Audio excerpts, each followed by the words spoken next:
Даулетов Санжар 51-ші гимназияның 1-ші Д сынып оқушысымын.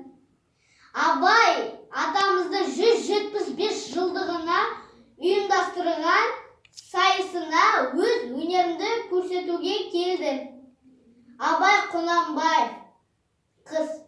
Ақ киімді, денелі, ақ сақалды, соқыр мылқау танымас тірі жанды, үсті басы ақырау түсі суық, басқан жері сықырлап келіп қалды.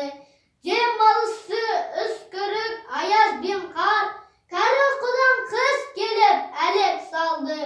Ұшпадай бір күн күйе боқшарайтып, аяз бенен қызарып ажарланды. Бұлттай қасы жауып екі көзім, басын сілкісе қар жауып мазанды алды. Борандай бұрқсат етіп долданғанда, алты қанат ақ орда үй шайқалды. Әуес көріп жүгірген жас балалар, беттің қолы домбығып үсік шалды.